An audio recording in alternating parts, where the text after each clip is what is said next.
आज की ये घटना है उत्तर प्रदेश के मेरठ में टीपी नगर के रहने वाले एक जाने माने कपड़ा व्यापारी की 15 अक्टूबर 2025 की दोपहर लगभग 5:15 बजे अपनी पत्नी को लेकर मेरठ के पीवीसी मॉल गए और शाम के वक्त जब वो अपने घर वापस आए तो घर की हालत देखकर उनके होश उड़ गए। उनके घर में चोरी हो चुकी थी, जिसके बाद तत्काल उन्होंने पुलिस को सूचना दी और जांच के बाद जब इस चोरी की असली सच्चाई सामने आई तो यकीन मानिए सभी के होश उड़ गए।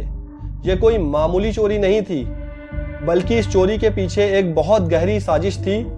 तो होता कुछ यूं है कि 15 अक्टूबर की शाम को जब व्यापारी अपनी पत्नी को लेकर घर पहुंचे तो बाहर से ही दरवाजा देखकर उनके होश उड़ गए, क्योंकि घर का दरवाजा खुला हुआ था और अपने घर के दरवाजे को देखते ही उन्हें समझ में आ गया कि घर में कुछ अनहोनी हुई है। जिसके बाद वो भागते हुए घर के अंदर पहुंचे और देखा कि घर की तिजोरी खुली हुई है। घर से लगभग 30 लाख के गहने और कैश की चोरी हुई थी और ये सब देखकर वो बेहद ज्यादा परेशान हो गए। तत्काल उन्होंने इसकी सूचना पुलिस को दी और कुछ ही देर में पुलिस मौके पर पहुंच गई।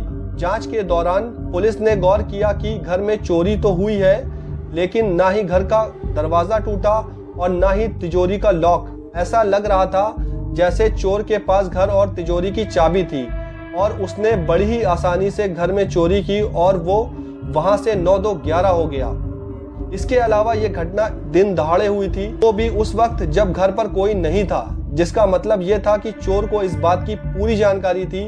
लेकिन यहाँ पर सबसे बड़ा सवाल था कि आखिरकार ये सब कैसे हुआ और इतनी सफाई से इस घटना को किसने और कैसे अंजाम दिया। अब इन्हीं सारे सवालों का जवाब जानने के लिए पुलिस ने आसपास के दर्जनों सीसीटीवी कैमरों की फुटेज खंगाली और कई फुटेज खंगालने के बाद उनका शक एक व्यक्ति पर गया, जिसके बाद पुलिस ने सीसीटीवी कैमरे की फुटेज से उसे ट्रैक करना शुरू कर दिया और आखिरकार ट्रैक करते हुए पुलिस आरोपियों तक पहुंच गई। इस मामले में कुल 4 आरोपियों को हिरासत में ले लिया गया और जब इन्हें हिरासत में लिया गया तब पता चला कि ये कोई और नहीं बल्कि व्यापारी का साला रवि बंसल था।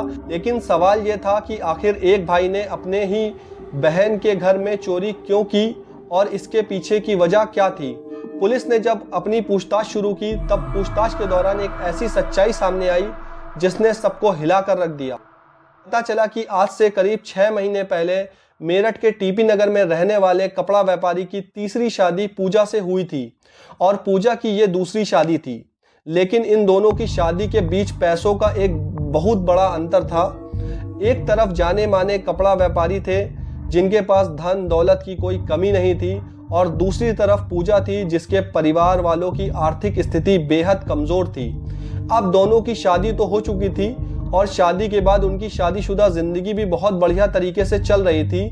लेकिन फिर कुछ समय बाद पूजा को ऐसी बात पता चली जिसे जानने के बाद उसके होश उड़ गए। उसे पता चला कि उसका भाई रवि बंसल किडनी की बीमारी से जूझ रहा है और उसके इलाज में ढेरों पैसों की जरूरत है। अब पूजा का परिवार इतना सक्षम नहीं था कि वो रवि का इलाज करा सके और ये बात दिन ब दिन पूजा को खाए जा रही थी। उसे समझ नहीं आ रहा था कि वो कैसे भी करके अपने भाई की जान बचाए और उसका इलाज कराए। आखिरकार पूजा को कहीं से मदद नहीं मिली, तब उन्होंने एक प्लान बनाना शुरू किया और उसने इस प्लान में अपने भाई रवि और उसके साले दीपक और अपनी मां अनीता को शामिल कर लिया। और इस प्लान को एग्जीक्यूट करने की तारीख थी 15 अक्टूबर। उस दिन दोपहर को पूजा ने अपने पति से कहा कि मुझे कुछ शॉपिंग करनी है तो आप मेरे साथ चलिए। जिसके बाद लगभग 5:15 बजे पूजा अपने पति को लेकर पीवीएस मॉल गई, लेकिन जाते वक्त उसने अपने घर के मेन डोर पर ताला नहीं लगाया, बस ताले को यूं ही फंसा दिया और ये बात उसने अपने भाई को पहले से ही बता दी थी। इसके अलावा उसने ये बात भी बता दिया था कि घर में तिजोरी की चाबी कहाँ पर रखी हुई है। अब पति पत्नी मॉल में शॉपिंग करने के लिए चले गए। वहीं दूसरी तरफ दोपहर के ठीक 2:30 बजे रवि और उसका साला दीपक दिल्ली के मयूर विहार से एक स्विफ्ट कार से निकले और लगभग 3:36 पर ये लोग टीपी नगर पहुंचे।